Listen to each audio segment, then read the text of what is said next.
blockchain is a form of distributed ledger, and ledgers are a concept that us as accountants should be very familiar with.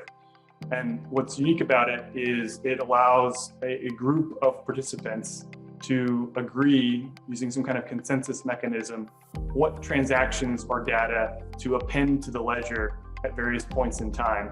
And then through the use of cryptography, it allows participants in the ecosystem to have some confidence that what was recorded to the ledger or the blockchain in the past hasn't been changed or modified or corrupted over time.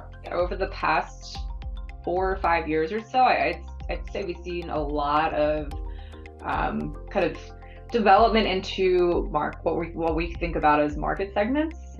So we have the crypto native companies who are entering the space, but then you also have these traditional banking, capital market finance companies who are, also interested. So I think we're starting to see a broader adoption across kind of those more traditional industries who are trying to get into the space, as well as those early disruptors and kind of crypto native companies. Crypto is not ubiquitous at this point, particularly among public companies. The CAQ recently did a survey of audit partners who found that crypto isn't necessarily a top priority for public companies yet. 67% of audit partners found that companies within their industries were not accepting or considering accepting cryptocurrency as a form of payment. But digging deeper into that, I do think you see some early adopters in the space. You see financial institutions, some tech companies, being more likely to think of accepting cryptocurrency as a form of payment. So I think it's really a burgeoning industry at this point in time. And because it's a decentralized ledger, the parties to the transaction, as well as the ecosystem, can see data related to the transaction.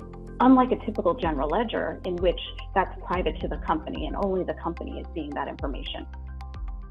From a company perspective, we're seeing companies consider the use of cryptographic assets in a variety of ways. It might be a exchange, it might be the rights to a good, or it might be the rights to a service. I've also seen companies that have started issuing NFTs or non-fungible tokens based on their physical or tangible products that can be used in this emerging concept of the metaverse. So imagine you get an NFT that's a digital representation of a physical product that a company produces, and you're able to take that NFT, use it in the metaverse, but also take that NFT back to the company and redeem it for the physical version of that product.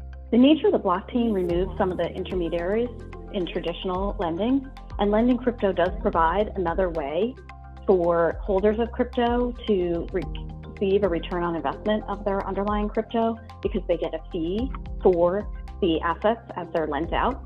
However, there are some decisions companies need to make. They need to think about whether they want to hold the keys themselves or use a third-party custodian, and each of those has their own unique risks.